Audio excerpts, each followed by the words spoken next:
ভগবান ভোলানাথের মন্দির প্রাঙ্গণে এক বৈষ্ণবের তীর্থভূমিতে আপনারা হরিনাম সংকীর্তন শ্রবণ করার জন্য আজকে এসেছেন। পুরুষোত্তম ভগবানের নাম, গুণ, লীলা এগুলো যদি আমরা হৃদয় দিয়ে, অন্তর দিয়ে গ্রহণ করতে পারি, তাহলে সংসার সমুদ্র আমরা অনায়াসে পার করতে পারব। দেখবেন সমুদ্রে সমস্ত ধরনের নৌকা, লঞ্চ, জাহাজ ডুবে যাওয়ার সম্ভাবনা আছে, কিন্তু ডুব জাহাজের ডুবে যাওয়ার সম্ভাবনা খুবই ক্ষীণ। কেননা ডুব জাহাজ কেন ডোবার সম্ভাবনা খুবই ক্ষীণ? কেননা ডুব জাহাজটা তো ডুবে ডুবেই যায়, তার আবার নতুন করে ডোবার কি আছে? কিন্তু জলের উপরে যে সব, সমুদ্রের উপরে বা নদীর উপরে যেসব লঞ্চ, নৌকা ভেসে ভেসে বেড়ায়, কোনো কারণে প্রাকৃতিক বিপর্যয়ের জন্য তারা ডুবতে পারে।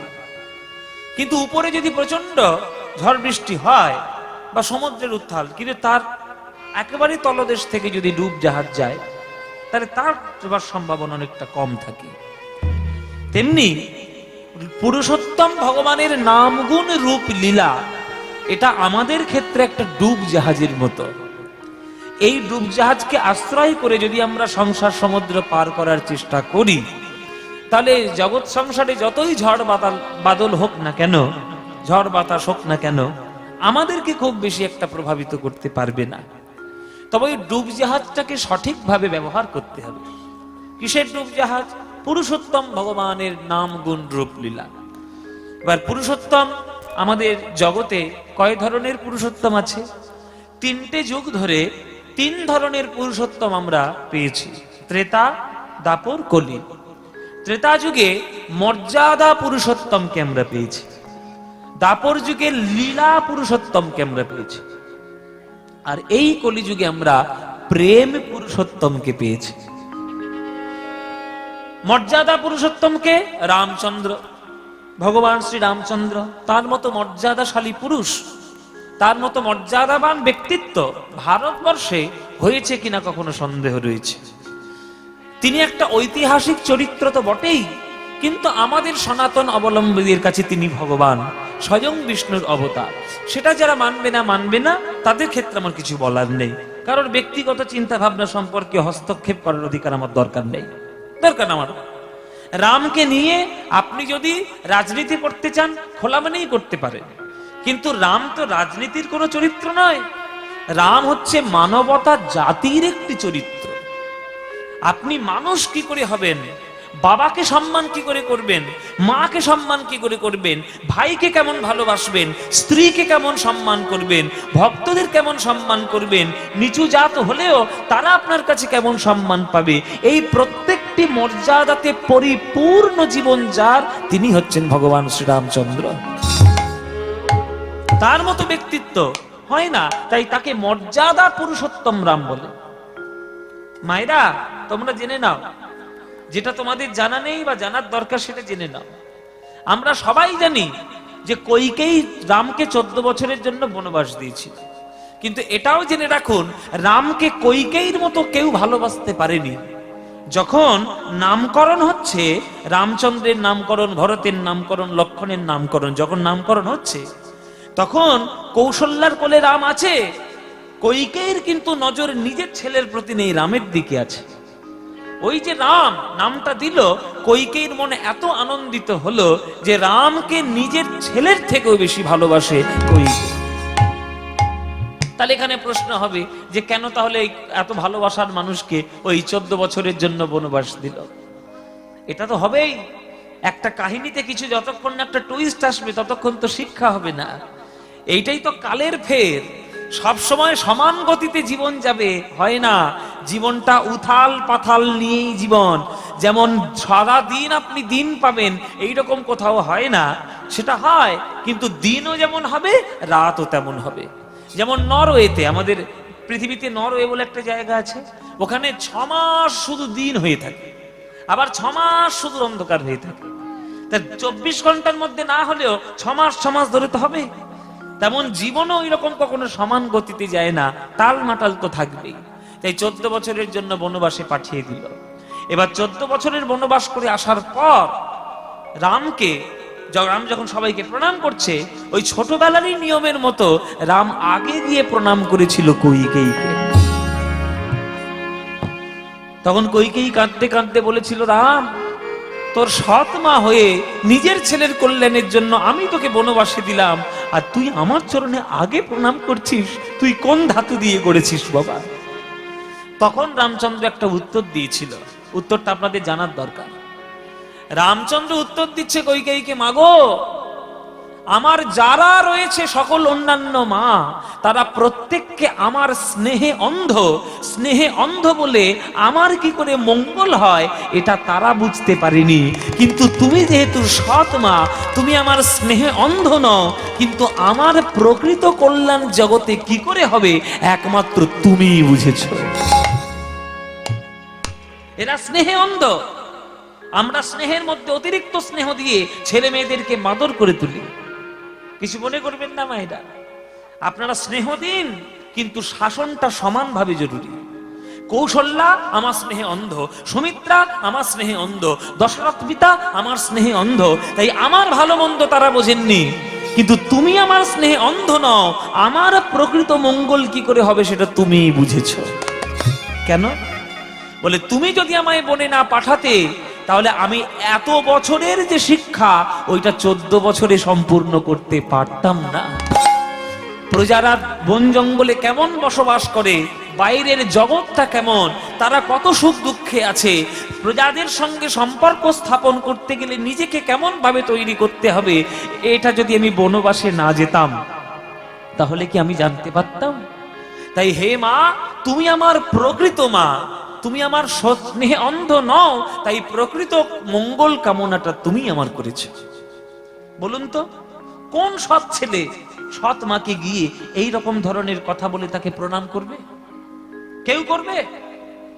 সে নিজের মা হোক আর সৎ মা হোক, কেমন ভাবে তাকে মর্যাদা দিলে তবে তার সম্মানটা বজায় থাকবে, সেটা রামচন্দ্র ছাড়া আমাদের ভারতবর্ষে আজ পর্যন্ত কেউ বোঝাতে পারেনি। আর এই মূর্খ ভারতবাসীগুলো রামচন্দ্রের চরিত্রকে না জেনে তাকে নিয়ে রাজনীতি করছে। এর থেকে বড় লজ্জাজনক আর কিচ্ছু হয় না। আমি কোনো পার্টি পলিটিক্সে যাচ্ছি না। কে কি পার্টি পলিটিক্স আপনি করবেন সেটা আপনার ব্যাপার, আপনি কোন মতাদর্শে চললে আপনার ভালো লাগবে আপনার ব্যাপার। কিন্তু রামচন্দ্র যেন আপনাদের কাছে রাজনীতির চরিত্র না হয়, রামচন্দ্র যেন আপনার মানবতার চরিত্র হয়, আপনার জীবনের আদর্শ হয়, তবেই রামচন্দ্রকে বুঝতে পারবেন।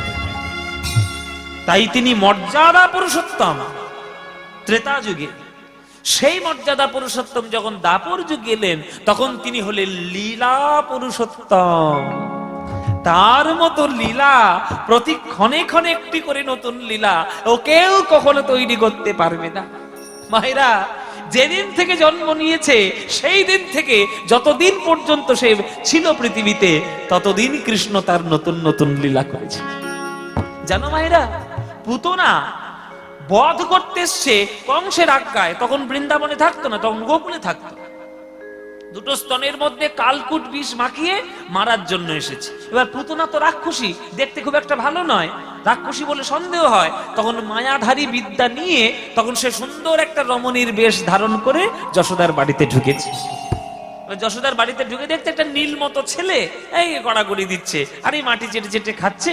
তাই তাকে নিয়ে ওই স্নেহ ভরে বলছে পুতনা, এই তোরা মা না তোরা অন্য কিছু রে, ওই ছেলেটাকে মাটির মধ্যে ফেলে রেখেছিস। ওই জন্য বলে যে মার থেকে দরদ বেশি, তাকে বলে মাসি, শুধু নয় রাক্ষসী মাসি। হ্যাঁ, রাক্ষসী মাসি। মাসি মায়ের থেকে কখনো সন্তানকে কেউ ভালোবাসতে পারবে না।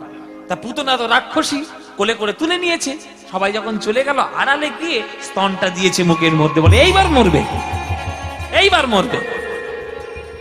কৃষ্ণ তখন মনে মনে ভাবছে স্তনটা পান করব না করব না, কারণ আমি জানি তো ওর মধ্যে বিষ মাখানো, খেলেই মরবো আমি।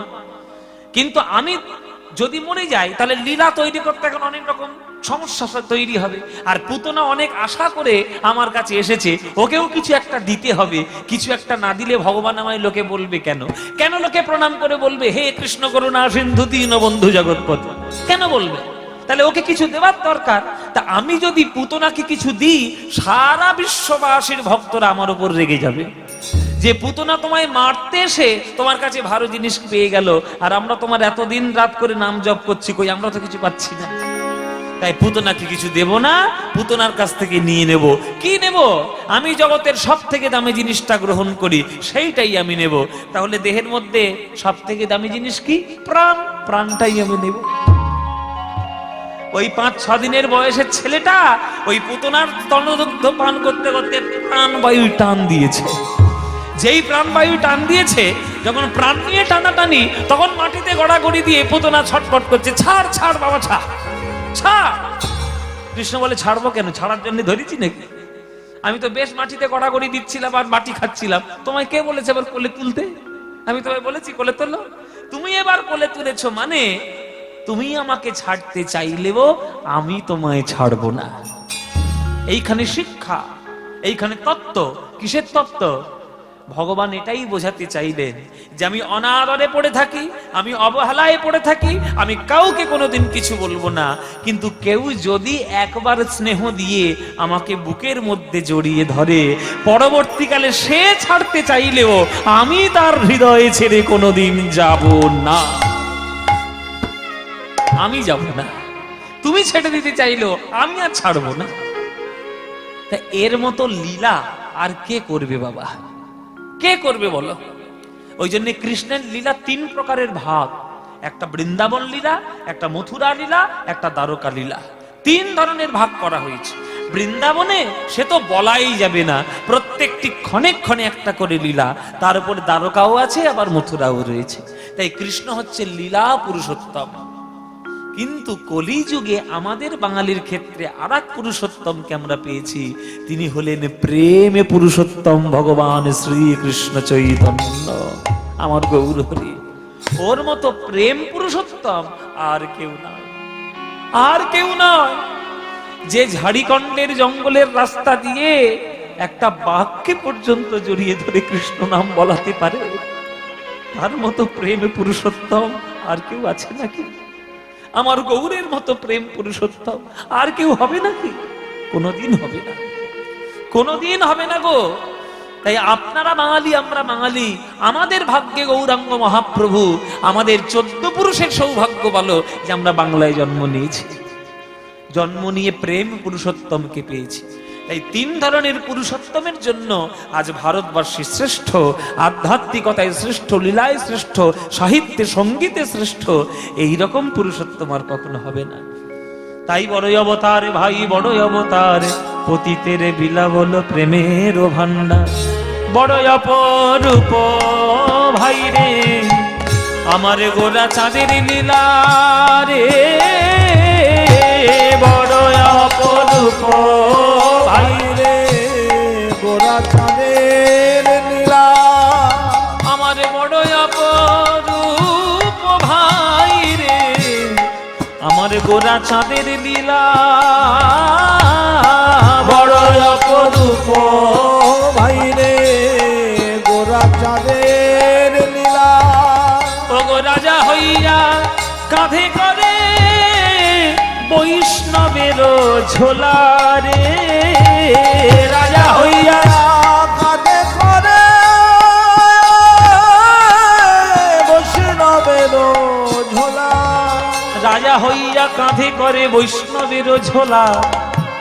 একমাত্র নিমাই এমন অবতার, এমন প্রেম পুরুষোত্তম যে রাজাকে ভিখারি বানিয়েছে আর ভিখারিকে রাজা বানিয়েছে। ও মায়েরা ভালো করে শুনো, রাজাকে ভিখারি বানিয়েছে আর ভিখারিকে রাজা বানিয়েছে। কে? প্রমাণ কই? আছে, প্রমাণ আছে। বৈষ্ণব জগৎ প্রমাণ ছাড়া কথা বলবে না। ওড়িশার রাজা প্রতাপরুদ্র তাকে ভিখারি বানিয়ে ছেড়েছে। সে যতক্ষণ রাজবেশ ধারণ করেছিল ততদিন একবারের জন্য আমার মহাপ্রভু দেখা দেয়নি। যখনই সে বৈষ্ণবীয় বেশ ধারণ করে ভিখারির মতো ওই হাঁটুর উপর একখণ্ড কাপড়, দ্বাদশঙ্গ তিলক শোভিত, কপালে তুলসীর মালা, আর কপালে তিলক দিয়ে গলায় তুলসীর মালা দিয়ে যখন বৈষ্ণব বেশে এসে ওই রথের পরে ওই বাগানে এসে মহাপ্রভুর চরণ ধরার চেষ্টা করলো, তবে সে মহাপ্রভুর কৃপা পেল, তার আগে নয়। কেননা প্রতাপরুদ্র ভক্ত হতে পারেন, কিন্তু রাজা সে রাজসিক ভক্ত। তেল আর জল জীবনে মিশবে না, কেননা তেলের গুণগত বৈশিষ্ট্য জলের গুণগত বৈশিষ্ট্য আলাদা। আপনি যতই মিক্সিতে চালিয়ে দিন না কেন, অনুবীক্ষণ যন্ত্র নিয়ে দেখবেন তেল ভেসে আছে উপরে, ঠিক ভেসে থাকবে, খালি চোখেও দেখতে পারবেন। তেল আর জল যেমন মেশে না, তেমন সাত্ত্বিক জগৎ আর রাজসিক জগৎ তেল আর জলের মতো, ওই যতই মিশিয়ে দাও সাত্ত্বিক ঠিক উপরে ভেসে থাকবে, ঠিক ভেসে থাকবে। তাই রাজা যতক্ষণ রাজা ছিলেন ততক্ষণ দেখা মহাপ্রভু দিলেন না। তিনি যখনই ভক্ত হয়ে মাটিতে গড়াগড়ি দিলেন, তখনই তাকে বুকে জড়িয়ে ধরার জন্য মহাপ্রভু নেমে এলেন। তাহলে রাজাকে ভিখারি করলেন, প্রমাণ পেয়ে গেলেন। এবার ভিখারিকে রাজা করেছে, সে কে? তার নাম হচ্ছে হরিদাস ঠাকুর।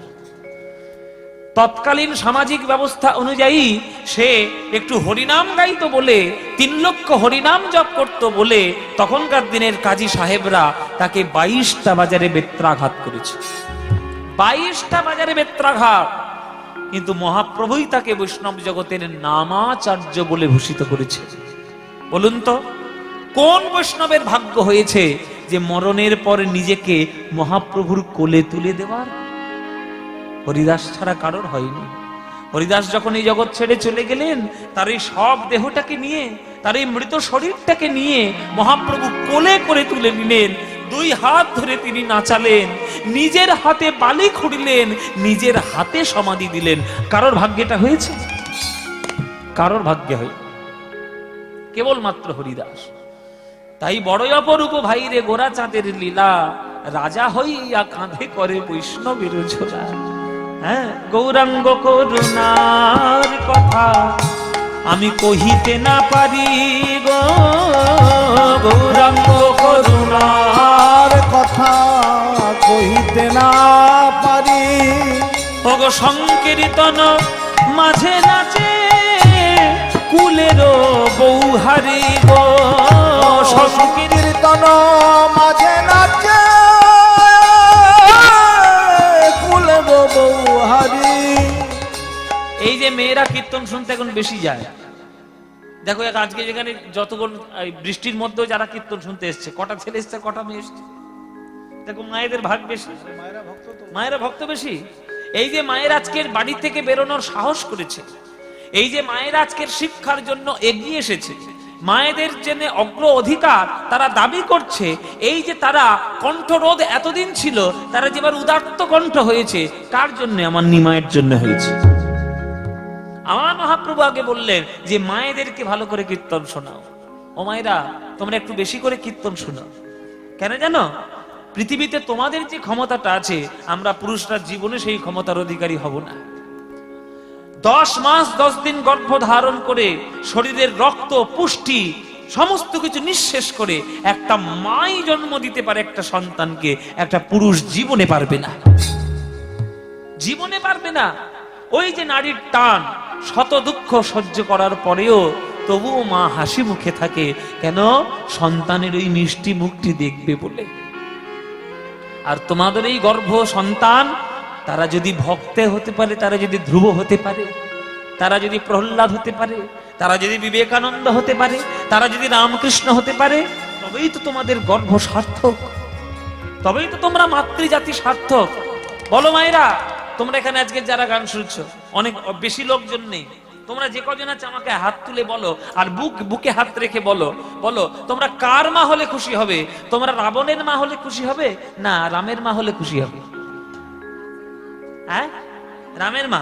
দুর্যোধনের মা হবে না অর্জুনের মা হবে? অর্জুনের মা। এটা কেন বলছি? কেননা আপনার সন্তান যখন আপনার নামটা গৌরবান্বিত করবে, তখন আপনার গর্ভ সার্থক হবে।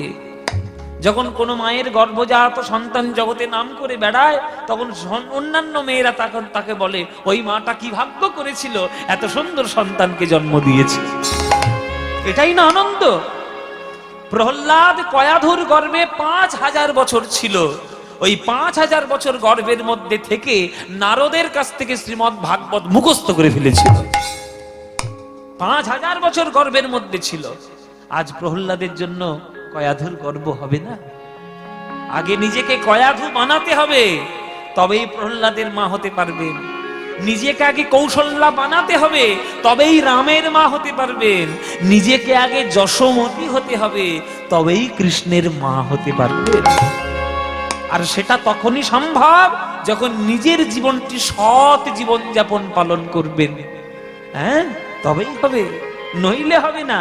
তার জন্য কীর্তন শোনা জরুরি। কীর্তনের আসরে যেতে হয়, ভগবানের চরণে নিবেদন করতে হয়, জীবনটিকে সুসজ্জিত করতে হয়, জীবনটিকে সৎ পথে চালাতে হয়, তবেই রামের মতো সন্তান হবে। নইলে তুমি বাঁকা গাছ হয়ে যাবে আর তোমার কাছ থেকে সোজা গাছ আসবে, জীবনে হবে না। তুমি যেমন বাঁকা হবে, তোমার সন্তানও বাঁকাই হবে। তাই নিজেকে আগে উন্নত করো, তারপরেই দেখবে সন্তান সন্ততি নিশ্চয়ই উন্নত হবে। তাই পদকর্তা পদ লিখলেন, গৌরাঙ্গ করুণার কথা আমি কহিতে না পারি গো, গৌরাঙ্গ করুণার কথা কহিতে না পারি। আজ সংকীর্তন মাঝে নাচে ফুলের বৌহারি গো, সংকীর্তন মাঝে নাচে কুলের বৌহারি। ও যবনেও নাচে গায় আর বলে হরি নাম নাম, যবনেও নাচে গায় বলে হরি নাম। গো হেন অবতারে সে বঞ্চিত বলরাম, হেন তারে সে বঞ্চিত বলরাম। জাতের বিচার করো না, শোনো রে মানুষ ভাই, সবার উপরে মানুষ সত্য, তাহার উপরে নাই। এটা কার কথা? চণ্ডীদাসের কথা। শুনেছি তো অনেক দিন ধরে, কজন পালন করেছি। বড় বড় ভাষণ দেওয়ার জন্য কথাগুলো আমরা ব্যবহার করি, ওই রাজনৈতিক মঞ্চে, ভাষণের মঞ্চে, স্কুলের মঞ্চে, নানান রকম ওই ইন্সপিরেশনাল এই যে সব স্পিচগুলো হয় সেইখানকার মঞ্চে। কই জীবনে তো পালন করিনি? পালন করেছি জীবনে। মানুষ হতে হয় আগে, আগে মানুষ হও, তারপরে যা হওয়ার হবে। চণ্ডীদাসের কথা শুনে তুমি চলবে না, তা তুমি মানুষ হবে কি করে? আগে তাদের কথাগুলো শুনে চলার চেষ্টা করো। নিজের মনটা কলুষিত মন, তুমি অন্যের মনকে সমালোচনা করার চেষ্টা করছো, ছাই হবে, জীবনে কিচ্ছু হবে না। আগে নিজে মানুষ হও। যবনেও নাচে গায় বলে হরিনাম। মহাপ্রভুর কীর্তন শুনে চাঁদ কাজী পর্যন্ত কীর্তন করেছে, নাসির মাহমুদ পদ লিখেছে, আকবর পদ লিখেছে। আর তারপরে আমাদের এই বর্ধমানের এক অপূর্ব কবি, তার নাম নজরুল ইসলাম, সেও গান লিখেছে। কে গান লেখেনি? তাহলে তারা যদি ভক্ত হতে পারে, তারা যদি মহাপ্রভুর প্রভাবে প্রভাবিত হতে পারে, আমাদের প্রভাবিত হতে ক্ষতি কি? কে বলেছে সব জাতের বিচার? তুমি মহাপ্রভুর নাম নিয়ে চলছো, অথচ তুমি জাতের বিচার করে নিয়ে চলছো। তাহলে তুমি মহাপ্রভুকে ছাই ভালোবাসো? আমার বাবাকে যদি আমি ভালোবাসি, সঠিক শ্রদ্ধা তখনই হবে আমার বাবা যেসব শিক্ষাগুলো দিয়েছে সেইগুলো জীবনে পালন করা। তাহলে মহাপ্রভু শিক্ষা দিয়েছে যে জাত ধর্মের বিচার করবে না, আর তুমি জাত ধর্ম নিয়ে পড়ে আছো। তাহলে কি করে হবে মহাপ্রভুকে ভালোবাসা? ওই লোক দেখানি ভালোবাসা করে কোনো লাভ নেই। ভালোবাসা করলে ভেতর থেকে করো। তাকে সত্যিকারের শ্রদ্ধা করলে সেই শ্রদ্ধাটা আগে তুলে ধরো, তবেই তোমরা মহাপ্রভুকে ভালোবাসতে পারবে। বলরাম দাস বলছে যে যবনেও নাচে গায় তারা বলে হরিনাম, আরে হেনই অবতারে বঞ্চিত বলরাম। এত সুন্দর প্রেমের অবতার, সবাইকে চরণ ধরে ধরে প্রেম দিয়ে গেল। হায় এবারে আমি বঞ্চিত হলাম, হায় এবার আমি বঞ্চিত হলাম। এমন করুণা সিন্ধু, এমন করুণা সিন্ধু অবতারে, হাই এবারে আমি বঞ্চিত হলাম। এমন করুণা সিন্ধু অবতারে, এবার আমি বঞ্চিত হলাম। আমি কেবল রইলাম বাকি, আমি কেবল হইলাম বাকি। আমি কেবল রইলাম বাকি, আমি কেবল রইলাম বাকি। আমি গুরু বৈষ্ণবে দিয়ে ফাঁকি, ওগো আমি কেবল রইলাম বাকি। আই গুরু বৈষ্ণবের দিয়ে ফাঁকি, আমি কেবল রইলাম বাকি। ওগো গুরু বৈষ্ণবে দিয়ে ফাঁকি, আমি হরি হরি না বলিলাম। গুরু বৈষ্ণবের দিয়ে ফাঁকি, হরি হরি না বলিলাম। গুরু বৈষ্ণবে দিয়ে ফাঁকি, হরি হরি না বলিলাম। গুরু বৈষ্ণবের দিয়ে ফাঁকি, হরি হরি না বলিলাম। গুরু বৈষ্ণবের দিয়ে ফাঁকি, আমি কেবল রইলাম বাকি। এবারে আমি বঞ্চিত হলাম, এবার আমি বঞ্চিত হলাম। তাই বলরাম দাস কেঁদে বলছে, এই জগতে জনন তারণ করার জন্য আজ মহাপ্রভু সবার চরণ ধরে প্রেমে প্রদর্শন করেছেন, আর আমি এমন হতভাগা মহাপ্রভুর চরণে কাছে পেয়ে ওই একবার চরণ ধরতে পারলাম না। এটাই আমাদের হয় বাবা। আমরা শুধু যে কোনো আমাদের এমন একটা স্বভাব বর্তমানে হয়ে গেছে যে আমরা শুধু সকাল থেকে সন্ধ্যা পর্যন্ত কি করে সমালোচনা করা যায় তার মানসিক প্রস্তুতি নিয়ে বসেছি। ফেসবুক থেকে শুরু করে, ইউটিউব থেকে শুরু করে, এই যত হাতে হাতে মোবাইল এসছে, সমালোচনা প্রচন্ড বেড়ে গেছে। নিজে কি করছি তার কোনো রকম কোনো পরিকল্পনা নেই, লোকে কি করছে সেইটা দেখার জন্য পাগল হয়ে যাচ্ছে সকাল থেকে সন্ধ্যা। আর ফেসবুকটাই হয়েছে একেবারে চোখের সামনে পড়ছে, যাকে তাকে সমালোচনা করে দিচ্ছে। জেনে রাখবেন, হাতে একটা ফেসবুক আছে মানে আপনি যাত্রার সম্বন্ধে কমেন্ট করতে পারেন না। এই ভারতবর্ষের টিম যখন, ইন্ডিয়ান টিম যখন খেলে, যখন হেরে যায়, তখন কত সব ভারতবাসী সব তাদের নামে সমালোচনা করে। ব্যাটার মাঠে নামিয়ে দিলে খেলতে পারবি? পারবি খেলতে? সমালোচনা করতে পারবি ঘরে বসে বসে। এখন জিতে এসছে, খুব সোনার মালা দেওয়ার জন্য পাগল হয়ে যাচ্ছে। এই সব হচ্ছে আমাদের মানব জাতির স্বভাব। মাঠে নামিয়ে দিলে একটাও ব্যাট চালাতে পারবে না, 4 দিতে পারবে না, 6 দিতে পারবে, সমালোচনা করতে পারবে। আমার সমালোচনা 1000 লোক করবে, কিন্তু আমার মতো গান গাইতে গেলে আমার মতো সাধনা করতে হবে। আমার গুরুর সমালোচনা অনেকেই করবে, কিন্তু আমার গুরুর জায়গায় পৌঁছতে গেলে 10 জন্ম সাধনা করতে হবে। সমালোচনা করা যায়, হঠাৎ করে হাতে মোবাইল এলো, যাত্রার সম্বন্ধে যা তা বলে দেওয়া যায়, কিন্তু তার কর্ম সম্বন্ধে জানতে গেলে তার চরণে গিয়ে একটু বসতে হয়। তাই নিমাইয়ের সমালোচনা সাধারণ লোক করতেই পারে, কিন্তু নিমাই যেটা আমাদের জন্য দিয়ে গেছে সেইটা পেতে গেলে সারা জীবন তপস্যা করলে তবে পারবে, তবেই পারবে। তাই বলরাম দাস কেঁদে বলছে যে চোখের সামনে থেকে নিমাই হরিনাম করতে করতে চলে গেল, আর আমি শুধু খেয়ে শুয়ে দিন কাটালাম, সমালোচনা করে দিন কাটালাম, আমার প্রেম পাওয়ার হলো না। তাই গৌরাঙ্গ মহাপ্রভু আমাদের জন্য প্রেম নিয়ে এসেছেন।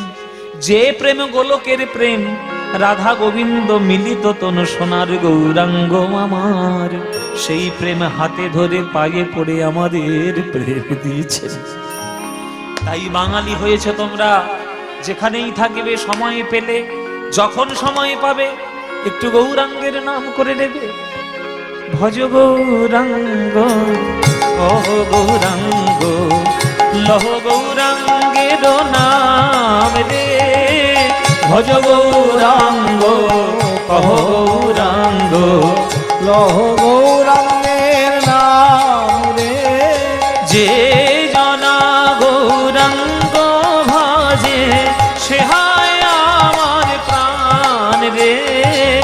যে জনা গৌরাঙ্গ ভজে, সে হয় আমার প্রাণ।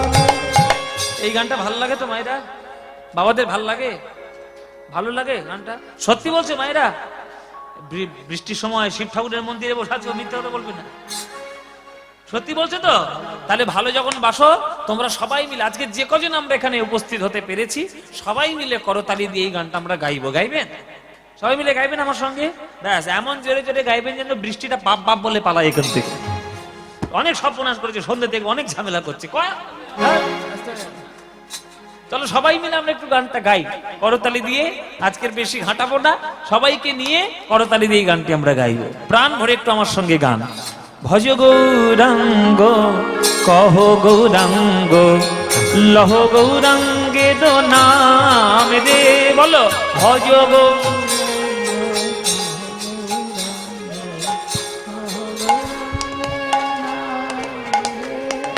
ভজ গৌরাঙ্গ কহ গৌরাঙ্গ লহ গৌরাঙ্গের নাম রে। ভজ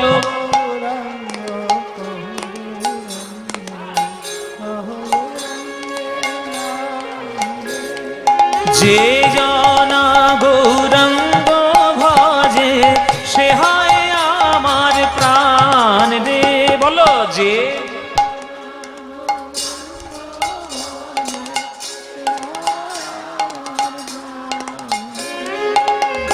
প্রভাত কাটে হা গৌরাঙ্গ যে বলে একবার রে। প্রভাত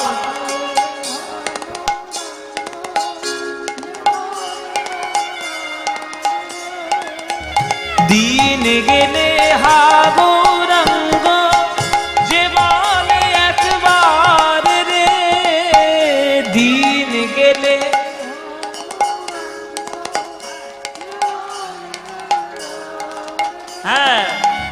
সেই জন আমার হয় আর আমি হই তার রে। বলো সে জন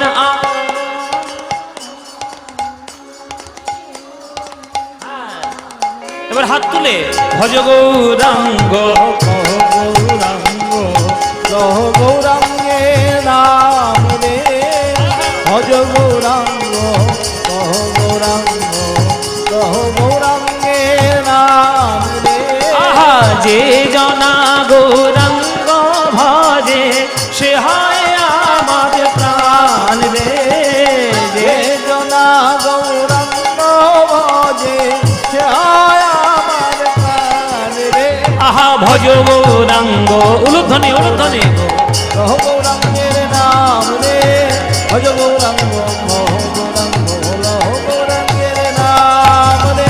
ভজ গৌরাঙ্গ কহ নিতাই গৌর হরি হরি নাম রে। ভজ গৌরাঙ্গ কহ গৌরাঙ্গ লহ গৌরাঙ্গের নাম রে। বলো আনন্দ হয়েছে? হয়নি? এই আনন্দর কোথাও পাবে? এই আনন্দ পেতে গেলে প্রত্যেক বছর এই শিব ঠাকুরের মন্দিরে কীর্তন শুনতে আসতে হবে। 10 বছর ধরে আসছেন, আবার আসবেন তো?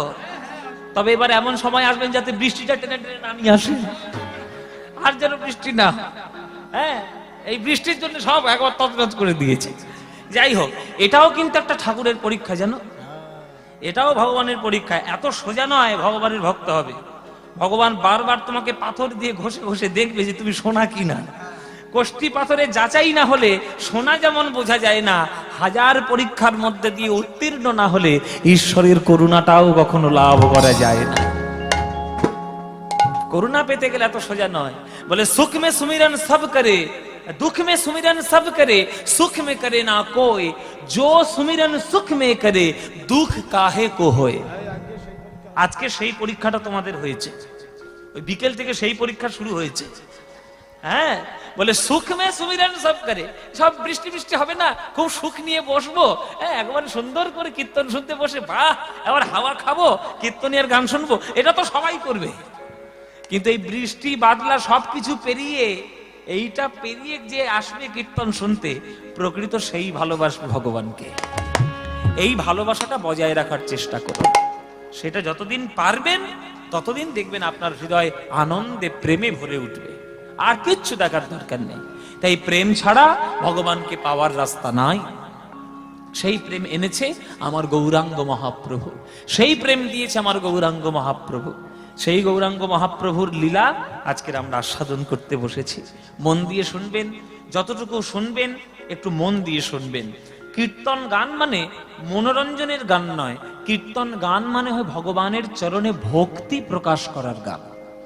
যে গানের মাধ্যমে ভগবানের প্রতি আপনার ভক্তি বৃদ্ধি হবে সেটাই কীর্তন গান। কীর্তন গান শুনলেন, ও দারুণ গান গেয়ে গেল, কি গান গাইলো, কোমর শুধু বাঁকিয়ে দিল, নাচ ভেঙে ফেললো। হ্যাঁ, কোমর বাঁকিয়ে দিল, ভেঙে ফেললো কোমর, কে আনিল রে, কোথায় ছিল রে, মধুমাখা কৃষ্ণ, নাম নাম নাম, ব্যাস। এটা মনোরঞ্জন হলো, কীর্তন হলো না। ওটা মনোরঞ্জন হলো, খুব চটকদারি হলো, খুব আসর জমে গেল, কিন্তু কীর্তন হলো না। কীর্তন হলে আপনি বসবেন, মন আপনার শান্ত হবে, এক একটি পদ শুনবেন, আপনার হৃদয়ে গোবিন্দের প্রতি প্রেম বাড়বে, তবেই না কীর্তন, তবেই না শ্রেষ্ঠ গান। কীর্তন গান মনোরঞ্জনের গান নয়, ভগবত চরণে ভক্তি প্রদর্শন করানোর গান। সেটা বাঙালিরা যতদিন না বুঝবে, বাঙালিদের ভাগ্য ততদিন হবে না। একটু বাঙালি হন মায়েরা, একটু বাঙালি হয়ে যান। বাঙালিরা এখন ধীরে ধীরে অন্যান্য কিছু হয়ে যাচ্ছে, কি হয়ে যাচ্ছে নিজেরাও জানে না, ওইটা হবেন না। সন্ধ্যেবেলায় রাস্তার মোড়ে গিয়ে মোমো না খেয়ে সন্ধ্যেবেলায় বাড়িতে বসে নারকেল মুড়ি খান, ওইটাই বাঙালিয়ানা। ওই বাঙালিয়ানা জাতিদের, এটা পলাশপুর, পলাশপুর না? আমার নাম নিয়ে বেশ মালা দিয়েছে গো বাবা, অনেকদিন পর পলাশপুরের মালা পেয়েছে। যাই হোক, জয় নিতাই গৌর হরি বল। একটু বাঙালি হয়ে যান, তবেই গৌরাঙ্গকে চিনতে পারবে। ওই বাঙালি ছেলেটা যে কি করেছে আমাদের জন্য, তোমরা বুঝতেও পারছো না। তোমরা বুঝতে না পারলেও তোমাদের এই জেলার কবি, তোমাদের এই দেশের কবি, সে কিন্তু বুঝতে ছাড়েননি। তার নাম হচ্ছে কাজী নজরুল ইসলাম। নজরুল ইসলাম তিনি গৌরাঙ্গকে ভুলে যাননি। এই লাইনটা একটু দেখো তো, লুজ হচ্ছে এই কিবোর্ডটা।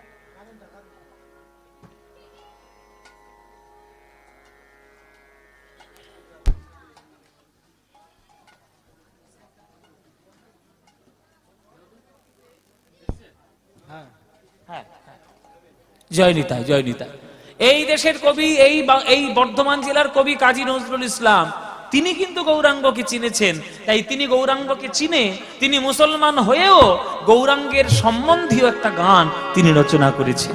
নিজের কথা, নিজের সুর, কাজী নজরুল ইসলামের কথা সুর দিয়ে গৌরাঙ্গ মহাপ্রভুর গান। এই গানটা সহজে শোনা যায় না, কিন্তু আমি আমার গুরুর কাছে শুনেছিলাম, তাই একটু শিখেওছিলাম। আপনারা যদি বলেন আপনাদের দু লাইন শোনাতে পারি, শোনাবো, শুনবেন? ওই পিছন থেকে ঝরঝর করে জল পড়ছে, শুনবেন তবু? আচ্ছা চলুন। কাজী নজরুল ইসলামের লেখা, কাজী নজরুল ইসলামের সুর, গৌরাঙ্গ বিষয়ের গান, গৌরাঙ্গ মহাপ্রভুকে নিয়ে গান, অভূতপূর্ব রচনা, অপূর্ব রচনা। মোরা, একটু হাত জোড়ে করে বসবেন মায়েরা, খুব প্রিয় গান আমার।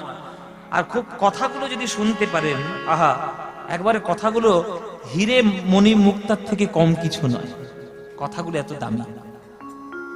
মোরা কাঁদব না ওগো সচি দুলাল, তোমায় ডেকে ডেকে মোরা কাঁদব না ওগো সচি দুলাল,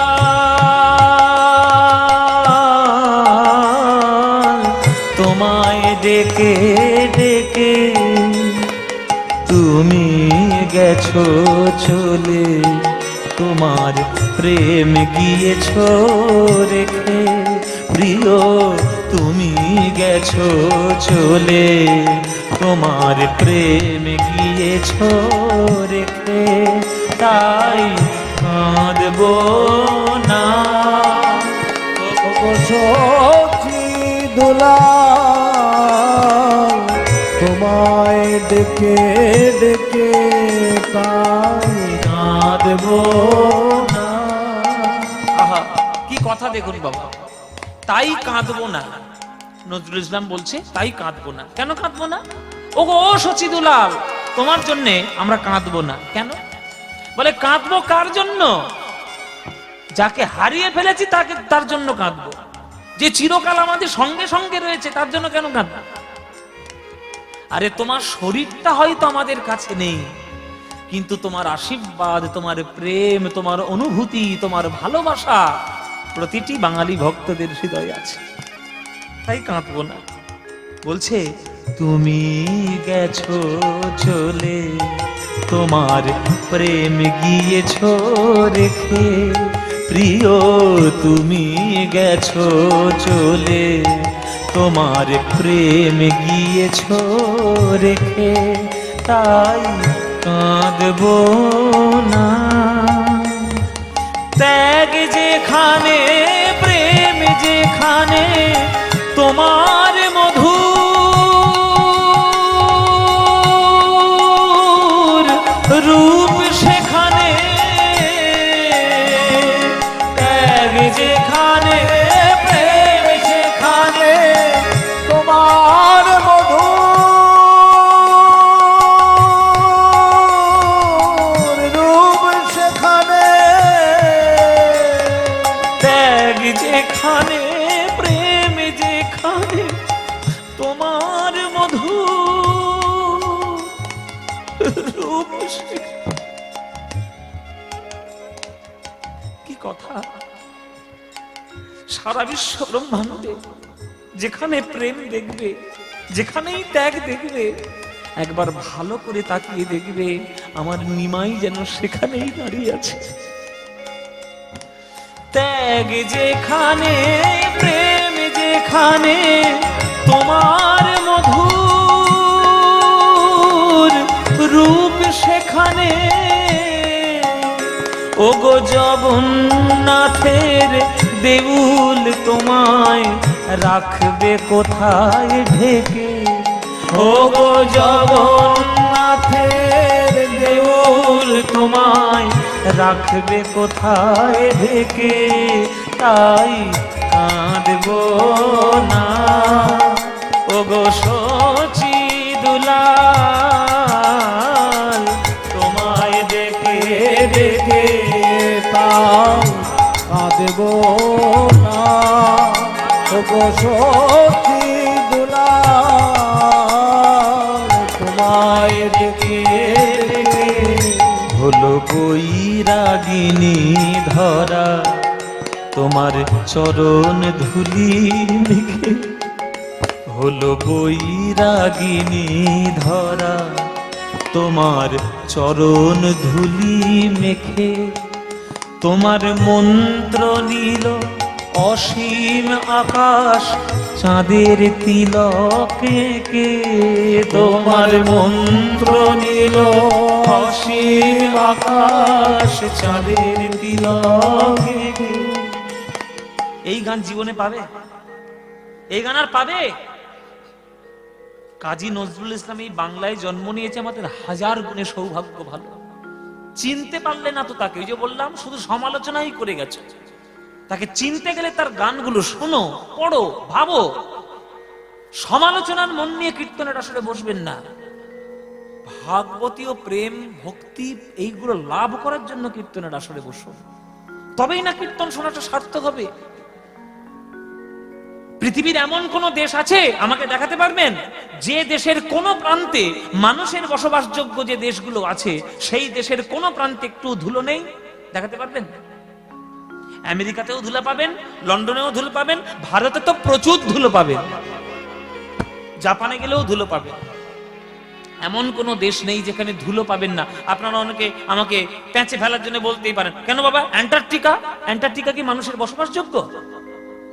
অ্যান্টার্কটিকা পেঙ্গুইন থাকবে, মানুষ থাকবে? সেটা মানুষের বসবাসযোগ্য নয়। মানুষের বসবাসযোগ্য যে দেশ আছে তার কোনো না কোনো প্রান্তে ধুলো আছেই আছে। তেমনি কাজী নজরুল ইসলাম বলছে পৃথিবীর যে কোনো প্রান্তে যে কোনো ধুলো থাকুক না কেন, সব জায়গায় জেনে রাখবে মহাপ্রভুর চরণ ধুলো যেন চারিদিকে ছড়ানো রয়েছে। মহাপ্রভুর চরণ ধুলো যেন পৃথিবীর প্রত্যেকটি কোণে ছড়ানো আছে। হলো বৈরাগিনী ধরা, তোমার চরণ ধুলি মেখে, হলো বৈরাগিনী ধরা, তোমার চরণ ধুলি মেখে, তোমার মন্ত্র নীল অসীম আকাশ চাঁদের তিলকে কে তোমার মন্ত্র নিল অসীম আকাশ চাঁদের তিলকে ওগো সুন্দর যা কিছু হেরি ওগো রূপ সে শচী নন্দনেরি সুন্দর যা কিছু হেরি ওগো রূপ সে শচী নন্দনেরি তোমার ডাক শুনি যে আজ হৃদয় পুরীর সাগর থেকে তোমার ডাক শুনি যে আজ হৃদয় পুরীর সাগর থেকে তাই কাঁদবো না ওগো শচী দুলাল তোমায় ডেকে ডেকে তা কাঁদবো না গো সখী দুলাল তোমায় ডেকে ডেকে তুমি গেছো চলে তোমার প্রেম গিয়েছো রেখে তাই কাঁদবো না তাই কাঁদবো না তাই কাঁদবো না।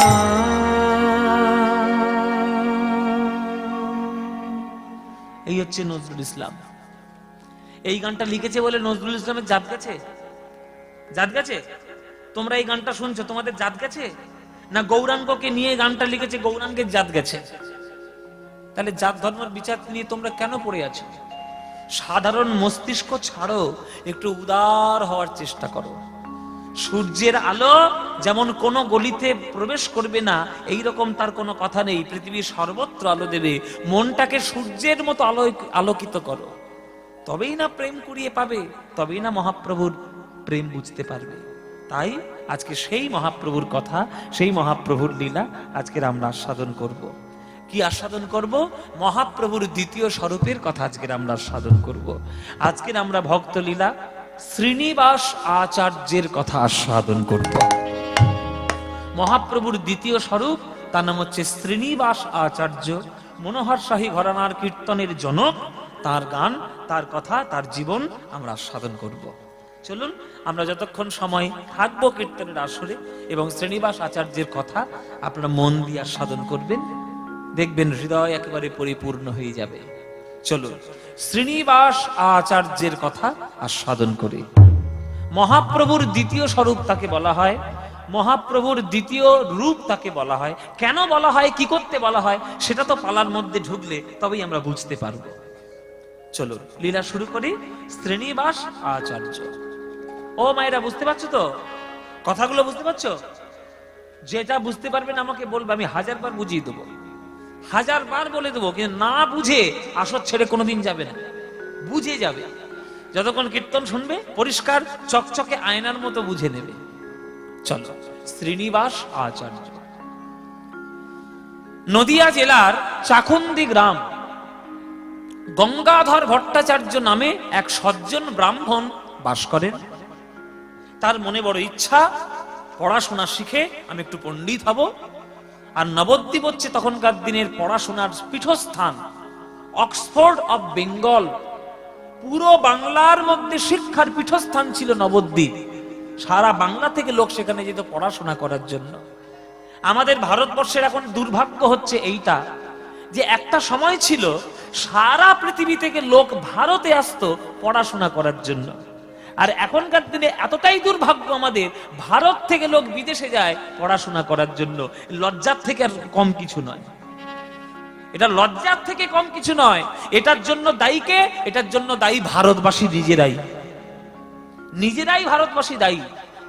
কেননা মুসলমান সাম্রাজ্য, মোগল সাম্রাজ্য, খিলজি বংশ, তারা আমাদের ভারতকে শাসন করেছে, প্রচন্ড ক্ষতি হয়ে গেছে, আমাদের দেশের প্রচন্ড ক্ষতি হয়েছে। তারপরে 200 বছরের ইংরেজ শাসন, সে তো আরো ক্ষতিগ্রস্ত হয়েছে। তারা যা ক্ষতি না করে গেছে তার থেকে এই 60-70 বছরে আমাদের ভারতবর্ষের নেতাগুলো ভারতবর্ষকে আরো সর্বনাশ করেছে, তার থেকে অনেক বেশি ক্ষতি করেছে। আমাদের দেশের মানুষরা দেশকে যতটা চিনতে পারেনি, বরং বিদেশিরা কিন্তু খানিকটা চিনেছে। ইসকনের লোকেরা, আমেরিকার লোকেরা আজকের ইসকনে এসে পড়ে রয়েছে নবদ্বীপে, এমনি এমনি নয়। তারা বুঝে গেছে যে নবদ্বীপের মাটিতে গড়াগড়ি দিলে আমি আমেরিকায় থাকলে পৃথিবীর সকল কিছু সুখ কিনে নিতে পারবো, কিন্তু ভগবানের চরণের প্রেম কখনো কিনতে পারবো না। তাই তারা বৃন্দাবনের ধুলায় গড়াগড়ি দিচ্ছে, নবদ্বীপের ধুলায় গড়াগড়ি দিচ্ছে, হরে কৃষ্ণ বলছে। আমাদের দেশের মানুষগুলো বুঝতে পারছে না, সব সেকুলার হয়েছে। হ্যাঁ, সব সেকুলার হয়ে গেছে, নানান ধরনের বাক বিতণ্ডা করে ঈশ্বরমুখী যাতে না হয় সেই চেষ্টা করে বেড়াচ্ছে। আর সুনিতা উইলিয়ামস তার মতো একটা বিজ্ঞানী, সে আকাশে যখন যাচ্ছে গীতা নিয়েই যাচ্ছে, গণেশ নিয়ে যাচ্ছে। তোমরা কোন মূর্খ নিজেরাই ভেবে দেখো। সে এত বড় বিজ্ঞানী হয়ে সে আকাশে যখন যাচ্ছে, যখন মহাকাশ গবেষণা করতে, সে গীতা নিয়ে যাচ্ছে, সে গণেশ নিয়ে যাচ্ছে। আর তোমরা এতটাই সেকুলার হয়েছো যে নিজেদের দেশের ধর্ম চেনো না, নিজেদের দেশের আদর্শ চেনো না, লোককে ঈশ্বর বিরোধী করার চেষ্টা করছো। লজ্জা ছাড়া তোমরা দেশের জন্য কিচ্ছু নাও, কিচ্ছু নাও তোমরা লজ্জা ছাড়া। নবদ্বীপ হচ্ছে আগেকার দিনের পড়াশোনার জায়গা। এই নিমাইয়ের বাবা জগন্নাথ মিশ্র পড়াশোনা করতে এসেছিল বাংলাদেশ থেকে, পূর্ববঙ্গ থেকে। পড়াশোনা করার পরে সেই তিনি নবদ্বীপে থেকে গেলেন, রয়ে গেলেন। তাই গঙ্গাধরের বড় ইচ্ছা, গঙ্গাধর ভট্টাচার্যের ইচ্ছা যে আমি একটু পড়াশোনা করব ভালো করে, বেদ পড়বো, পুরাণ পড়বো, যুক্তি পড়বো, ন্যায় পড়বো, দর্শন পড়বো, উপনিষদ পড়বো, নানান কিছু পড়াশোনা করে আমি একটু পণ্ডিত হব। পড়াশোনার মোহের মধ্যে পড়েছে গঙ্গাধর ভট্টাচার্য।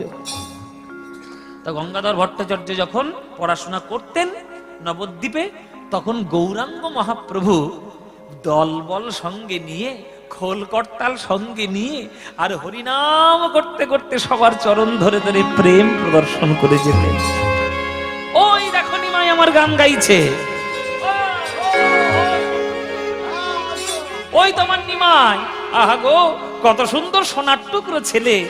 পৈতের অহংকার নেই, ব্রহ্মণত্বের কোনো অহংকার নেই, লোকের হাতে ধরে, পায়ে পড়ে, মুচি মেথর শূদ্র বাগদি কাউকে বাদ দেয় না, সবার চরণ জড়িয়ে ধরে প্রেম প্রদান করে। এই রকম ছেলে আর বাংলায় হবে না কি গো? আর হবে না গো, আর হবে না। ওই দেখো আমার নিমাই কি সুন্দর হরিনাম করছে। ওই হরিনামটা যদি আমি করতে পারতাম আমার কত আনন্দ হতো। একটু পড়াশোনা করে নি, পড়াশোনাটা শেষ হলেই হয় আমি নিমাইয়ের সঙ্গে ওই খল করতাল বাজিয়ে আমিও কীর্তন করব। মহাপ্রভু কীর্তন করতে করতে যাচ্ছে, এদিকে পড়াশোনা করছে গঙ্গাধর পাঠশালায় বসে গুরুর কাছে, আর ওদিকে নিমাই হরিনাম করতে করতে যাচ্ছে।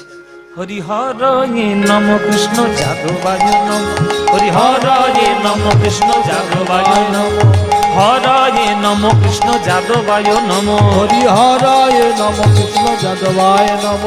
গোপাল গোবিন্দ রাম শ্রী মধুসূদন, গোপাল গোবিন্দ রাম শ্রী মধুসূদন, ওই গোপাল গোবিন্দ রাম শ্রী মধুসূদন, গোপাল গোবিন্দ রাম শ্রী মধুসূদন। ওই গোপাল। গানটা ঠিক গাইলাম? ভুল হয়েছে না? হ্যাঁ, ভুল হয়ে গেছে।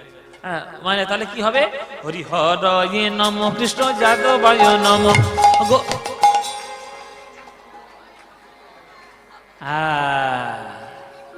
যাদবায় মাধবায় কেশবায় নম।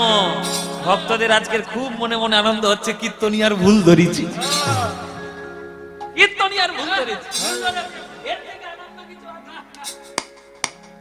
তোমাদের প্যাঁচে ফেলা আমাদের কাছে শিখে যাবে, তোমাদের প্যাঁচে ফেলা আমাদের কাছে 1 মিনিটেরও কাজ নয়। এই যে আমরা গানটা গাইলাম তোমাদেরকে ভালো জিনিসটা জানাবো বলেই ভুল জিনিসটা গাইলাম। শুনে রাখো, যেটা তোমরা এখনকার দিনে গানটা শোনো, হরি হরয় নম কৃষ্ণ যাদবায় নম, যাদবায় মাধবায় কেশবায় নম, এইটা মহাপ্রভুর নয়। মহাপ্রভুর এটা মহাপ্রভুর নয়, এটা নরোত্তম দাস ঠাকুরের। এই যে যাদবায় মাধবায় কেশবায় নম, এটা নরোত্তম দাস ঠাকুরের লেখা। এই নরোত্তম দাস ঠাকুর হচ্ছে আবার শ্রীনিবাস আচার্যের শিষ্য। কি করে হলেন সে তোমরা লীলার মধ্যে গিয়ে চিনবো, জানবো। কিন্তু মহাপ্রভুর মুখের গান হরি হরয়ে নম কৃষ্ণ যাদবায় নম, গোপাল গোবিন্দ রাম শ্রী মধুসূদন, এটা মহাপ্রভুর নিজের মুখের গান। কিন্তু যেহেতু গানটা ছোট, ওই মহাপ্রভুর গানটাকে লোককে শোনানোর জন্য নরোত্তম দাস ঠাকুর ওই লাইনগুলো পরে পরে বাড়িয়েছিলেন। যাদবায় মাধবায় কেশবায় নামে নরোত্তম দাস ঠাকুর। 3 নম্বর লাইনে লেখা আছে গোপাল গোবিন্দ রাম শ্রী মধুসূদন, মহাপ্রভুর ওটা মুখের কথা। 4 নম্বর লাইন থেকে সব নরোত্তম দাস ঠাকুরের, গিরিধারী গোপীনাথ মদন মোহন, হ্যাঁ, নিত্যানন্দ অদ্বৈত সীতা, শ্রী গুরু বৈষ্ণব ভাগবত গীতা সব নরোত্তম দাস ঠাকুরের, জয়রূপ সনাতন ভট্ট সব নরোত্তম দাস ঠাকুর। এই নাম গাইতে গাইতে আজ নিমাই যাচ্ছে। হরয়ে নম কৃষ্ণ যাদবায় নম, হরি হরয়ে নম কৃষ্ণ যাদবায় নম, গোপাল গোবিন্দ রাম শ্রী মধুসূদন, গোপাল গোবিন্দ রাম শ্রী মধুসূদন, কৃষ্ণ কৃষ্ণ কৃষ্ণ কৃষ্ণ কৃষ্ণ কৃষ্ণ কৃষ্ণ হে কৃষ্ণ কৃষ্ণ কৃষ্ণ কৃষ্ণ কৃষ্ণ কৃষ্ণ কৃষ্ণ হে কৃষ্ণ কৃষ্ণ কৃষ্ণ কৃষ্ণ কৃষ্ণ কৃষ্ণ কৃষ্ণ হে কৃষ্ণ কৃষ্ণ কৃষ্ণ কৃষ্ণ কৃষ্ণ কৃষ্ণ কৃষ্ণ হে কৃষ্ণ কেশব কৃষ্ণ কেশব কৃষ্ণ কেশব পাহি মাম, রাম রাঘব রাম রাঘব রাম রাঘব দক্ষ মাম, কৃষ্ণ কেশব কৃষ্ণ কৃষ্ণ জয় গৌর হরি বল হরি বল, রাম রাঘব রাম রাঘব রাম রাঘব রাম, কেশব কৃষ্ণ কেশব কৃষ্ণ কেশব পাহি মাম, রাম রাঘব রাম রাঘব রাম রাঘব দক্ষ মাম। আহা হা হা কি সুন্দর নিমাই গো, এর সঙ্গে যদি একটু হরি নাম গাইতে পারতাম আমার কি আনন্দ হতো। পড়াশোনাটা করে নিয়ে তুই আর আমি ওই নিমায়ের দুটো দলে যোগ হবো। এই তোরা আমার সঙ্গে কেউ যাবি নাকি? নিমার সঙ্গে যোগ হবি? ওই দেখ কি সুন্দর হরি নাম করছে। গঙ্গাধরের মনে বড় ইচ্ছা হলো নিমায়ের সঙ্গে কীর্তন করব, পড়াশোনাটাকে শেষ করে নিয়ে সঙ্গে সঙ্গে আমার নিমায়ের সঙ্গে কীর্তন করতে বেরোবো। গুরুদেব পাঠশালায় ছুটি দিয়ে দিল, কেননা তখন মকর সংক্রান্তি এসছে, পৌষ সংক্রান্তি, তা পাঠশালা ছুটি থাকবে, বাড়ি যাও বাবা, 2-3 দিনের জন্য বাড়িতে ঘুরে এসো, আবার পাঠশালায় আসো। ছুটিতে বাড়িতে এসছে গঙ্গাধর মকর সংক্রান্তির দিন।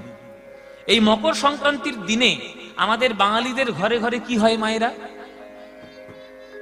কি হয়? পিঠে পায়েস হয়তো তোমাদের দিকে হয়তো, হ্যাঁ, ধারদার পিঠে হয় না? বাঙালিরা পিঠে পায়েস খাবে না? হতে পারে সরু চকলি, মোটা চকলি, পাটি সাপটা, নারকেল পিঠে, পুলি পিঠে, পাটি সাপটা, তাহলে নানান ধরনের পিঠে হয়। তা পিঠে পায়েস খেয়ে পৌষ সংক্রান্তির দিন বাড়িতে খুব আনন্দ করে গঙ্গাধর থাকলো। পরের দিন সকালে উঠে মনে মনে ভাবছে যে কালকেই তো গুরুর বাড়ি থেকে এসেছি, গঙ্গা স্নানটাই আমার করা হয়নি, আমার একটু গঙ্গা স্নান করতে হবে। হলে এই পৌষ সংক্রান্তির দিন গঙ্গা স্নান না করলে হয়? সে গঙ্গাসাগর সে কত দূর, সেখানে তো আর যেতে পারবো না, সব তীর্থ বারবার, আর গঙ্গাসাগর একবার। তখন যদিও একবার ছিল, এখন বারবার, এখন ট্রেন হয়ে গেছে। আর এই গঙ্গাসাগর যতই তোমরা বর্ধমানে থাকো, আমার দেশে না গেলে তোমাদের 14 পুরুষের উদ্ধার নেই বলে দিলাম। ওই গঙ্গাসাগরের দেশের ছেলে আমি, আমার বাড়ির থেকে গঙ্গাধর এই 1.5-2 ঘন্টার মধ্যেই আর কি, একদম কাছে। হ্যাঁ, অতটাও লাগবে না, খুব তাড়াতাড়ি যাওয়া যায়। তা গঙ্গাসাগর তো আর যেতে পারবো না। তা গঙ্গা বয়ে যাচ্ছে যখন চোখের সামনে থেকে, বরং আজকের 1 মাঘ, আজকে ডুবটা দিয়ে আসি গঙ্গার জলে। তা চাকন্দি গ্রাম থেকে গঙ্গা কোথায়? চাকন্দি গ্রামের কাছাকাছি গঙ্গা হচ্ছে কাটোয়ার গঙ্গা। কাটোয়া আছে না বাবা? এই যে আপনাদের বর্ধমানেরই কাটোয়া, সোজা চলে গেলে এই কাটোয়া যে গঙ্গাটা, ঠিক ওই পাটটা হচ্ছে নদিয়া জেলার চাকন্দি গ্রাম, আর এই পাটটা হচ্ছে কাটোয়া। এইবার গঙ্গাদাস স্নান করতে এসে দেখছে যে গঙ্গার ওই পারে মানে কাটোয়াতে প্রচুর লোকের ভিড়। একটা বট গাছের তলায় অনেক লোক, সব করজোরে, দূর থেকে বোঝা যাচ্ছে যতটুকু, করজোরে সবাই দাঁড়িয়ে আছে। কেন? আজকের ওই বট গাছের তলায় অভূতপূর্ব ঐতিহাসিক ঘটনা ঘটছে। কি ঘটনা ঘটছে সেটা এবার আমরা বলবো। কাঞ্চন নগরে এক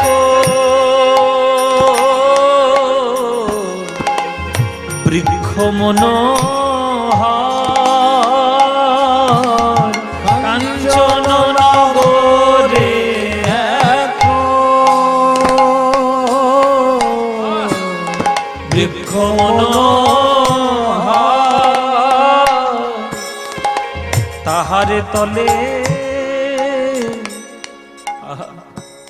তাহারে তলে বসিলে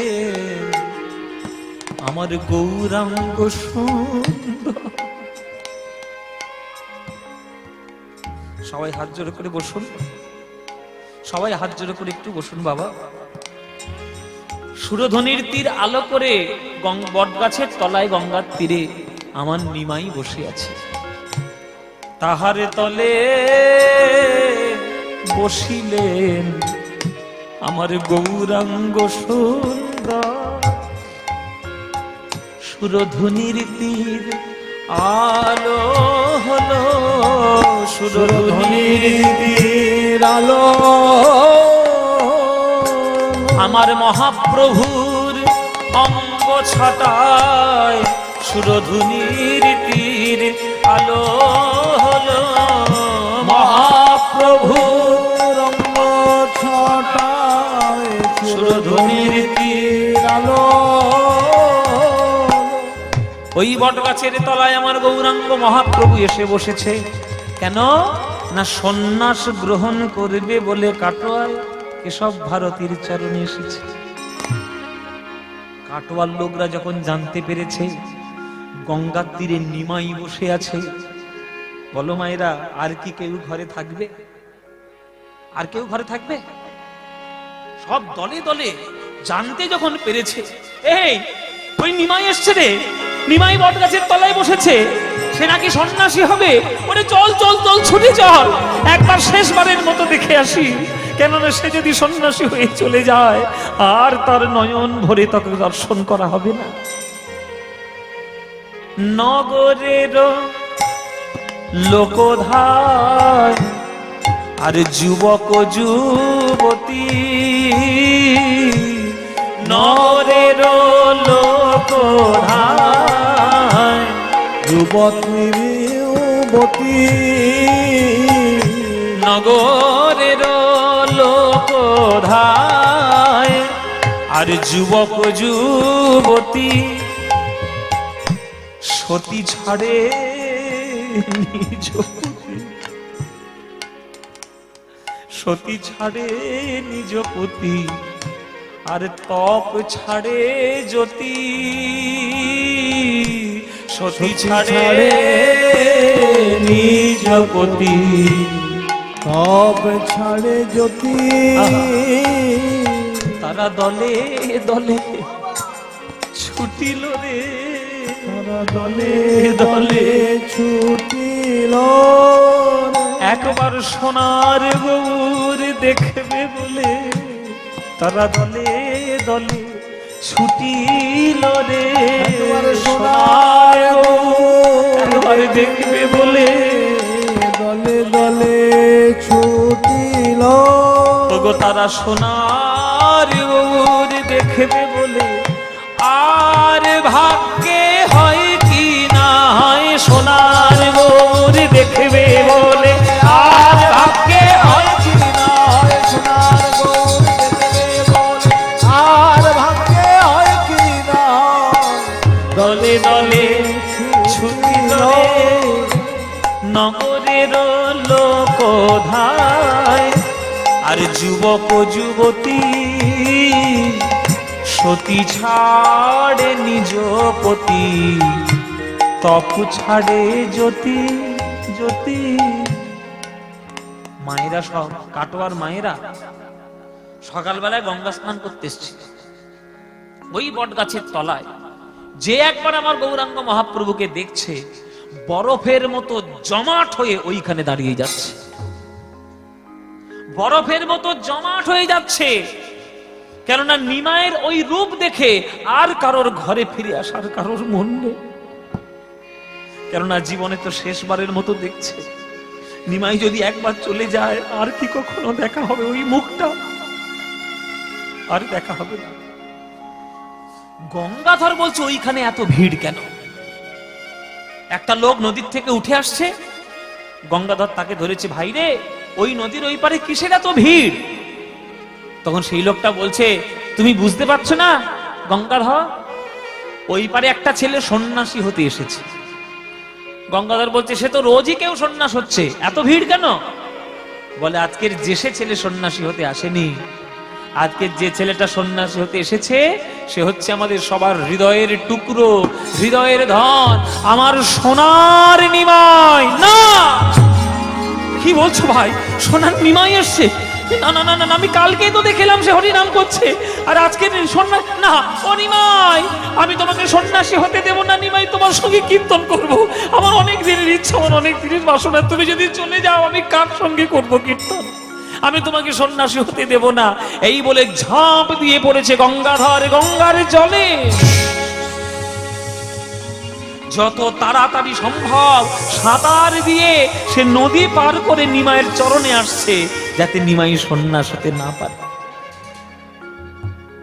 ও মায়েরা, একমুখী টান নদী, তাড়াতাড়ি কি পার করে আসা যায়? কত কষ্ট করে পার করে আসতে হচ্ছে। এদিকে নিমাই আমার সন্ন্যাসী হবে বলে মুন্ডন করে আজ বসে রয়েছে কেশব ভারতীর কাছে। গুরুদেব, আপনি দয়া করে আমায় দীক্ষাটা দিন। যে ঘর ছেড়ে বেরিয়ে এসছি সেই ঘর ছেড়ে আমি আর যেতে পারবো না ঘরে। আপনি দয়া করে আমাকে সন্ন্যাস মন্ত্রে দীক্ষা দিন। নিমাইকে দীক্ষা দিচ্ছে কেশব ভারতী, আর কাটোয়ার লোক তারা আকুল হয়ে কাঁদছে, আকুল হয়ে কাঁদছে। ওগো, এই ছেলেটা সন্ন্যাসী হয়ে চলে যাবে, এর বাড়ির লোক একে আজ্ঞা দিল কি করে সন্ন্যাস হওয়া? শুনেছি কিছুদিন আগে বিয়ে করেছে বিষ্ণুপ্রিয়া বলে একটা মেয়ের সঙ্গে, সেই মেয়েটাই বা কি করে অনুমতি দিল সন্ন্যাস হওয়ার?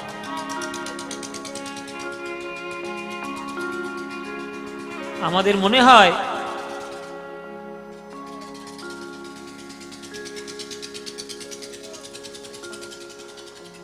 টাইটানিক জাহাজ যাচ্ছে।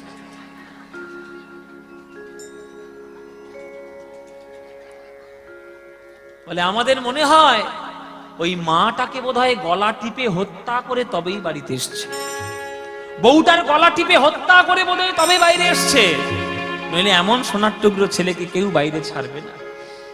বলছে কেহ কহে নিজ নারীর পরাণ বধিয়া, কেহ কহে নিজ নারী পরাণ বধিয়া, আসিয়াছে বুঝি জননীর গলে পদ দিয়া, আসিয়াছে বুঝি জননীর গলে পদ দিয়া। কোন মায়ের প্রাণ কি সইতে পারে, মায়ের প্রাণ সইতে পারে, ওগো এমন ছেলে সন্ন্যাসী দিয়ে কোন মায়ের প্রাণ কি সইতে পারে? এমন ছেলের সন্ন্যাস দিয়ে মায়ের প্রাণ সইতে পারে, ওগো এমন ছেলে। জয় নিতাই। উপস্থিত সকল কৃষ্ণ অনুরাগী গৌর ভক্তবৃন্দের চরণে আমার কোটি কোটি দণ্ডবৎ প্রণাম। আমার সকল গুরুবর্গের শ্রীচরণে আমার শত সহস্র কোটি দণ্ডবৎ প্রণাম। এই কাশীশ্বর আজকের যে কজনই এখানে সমবেত হয়েছেন সবাইকে নিয়েই আমাদের যতটুকু গান করার আমরা গাইব। কেননা যে অবস্থা চারিদিকে চলছে এখন, এই প্রচন্ড দুর্যোগ, ঝড় বৃষ্টি, ক্রমাগত বৃষ্টি পড়েই যাচ্ছে, কিন্তু তবুও আপনারা এই কীর্তনকে ভালোবেসে ছাতা ধরেও তবু দাঁড়িয়ে কীর্তন শোনার আগ্রহ প্রকাশ করছেন। এটাই কীর্তনের প্রতি আপনাদের ভালোবাসা। এই বর্ধমান জেলা আমরা যারা কীর্তন গান শিখি বা যারা কীর্তন গানকে নিয়ে একটু পড়াশোনা করার চেষ্টা করি, আমরা দেখেছি এই বর্ধমান জেলাতে 250 পদকর্তার জন্ম। এই বর্ধমান জেলাতে কীর্তন ভালোবাসবে না এমন কোনো মানুষ আমার মনে হয় নেই। আপনারা কীর্তনকে এতটাই হৃদয় দিয়ে ভালোবাসেন। এইসব মাটিগুলোকে আমরা ভীষণ শ্রদ্ধা করি।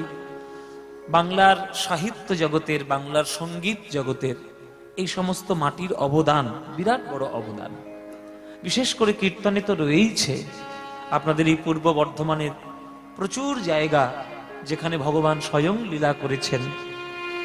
সেই জেলার মানুষ হয়ে, সেই মাটির মানুষ হয়ে আপনারা কীর্তনকে ভালোবাসবেন, এটা খুব স্বাভাবিক ব্যাপার। কিন্তু চারিদিকে আজকের ভীষণ সন্ধ্যা থেকে সারাদিনই এরকম চলছে। যাই হোক, যে কজনই এসেছেন আপনারা অনুরাগ নিয়ে, তাদেরকে নিয়ে আমরা গানগুলো গাইব। ওই প্রেমের ভান্ডার হে, ওগো প্রেমের প্রেমের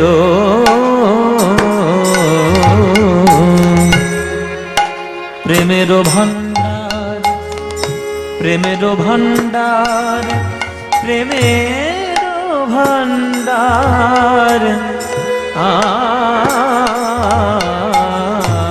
আর পতিতের বিলাবলো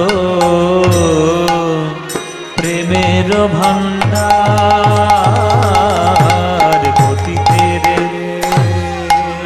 বিলাবলো প্রেমের ভান্ডার। ওগো বড় অবতার ভাই আমার, গোরা বড় অবতার, বড় অবতার,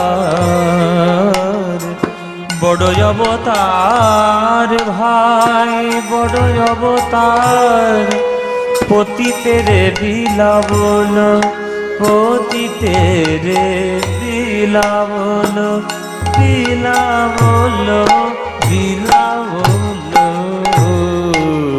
পতিতের বিলাবল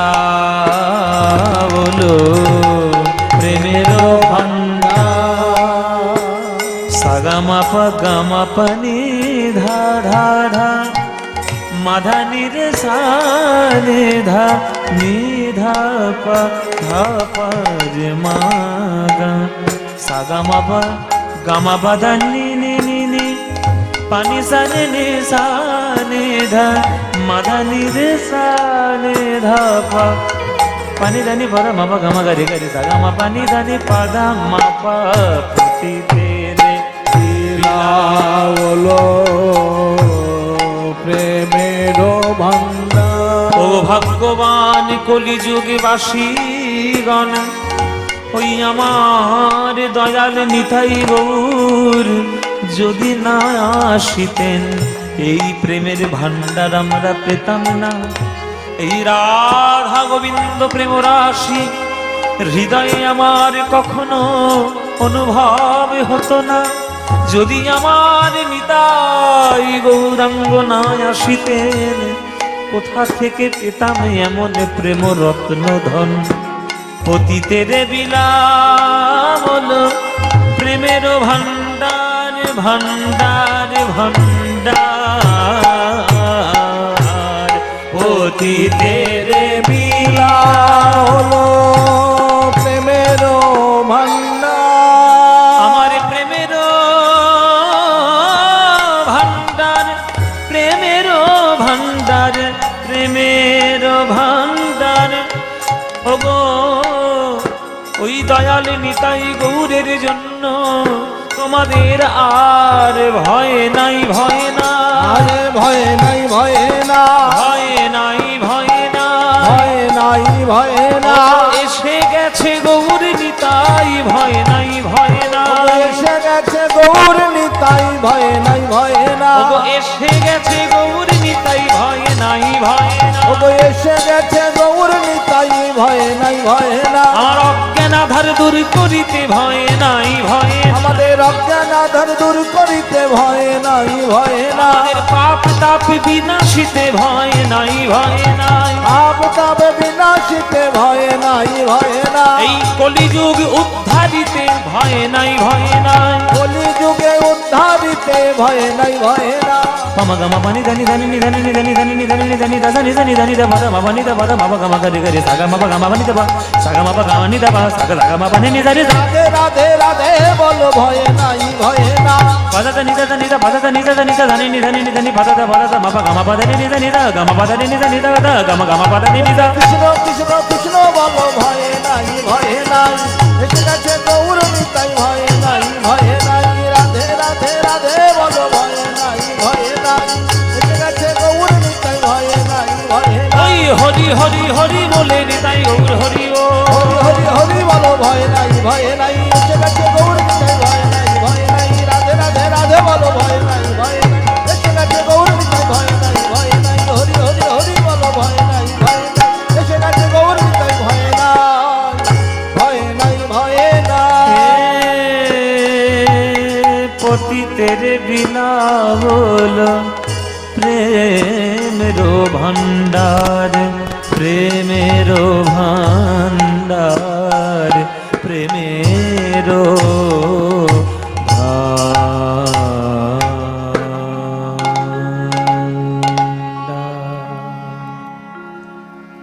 आनंद लीलामय विग्रहाय हेमाभो दिव्य छवि सुंदराय तस्मै महाप्रेम रसप्रदाय चैतन्य चंद्राय नमो नमस्ते।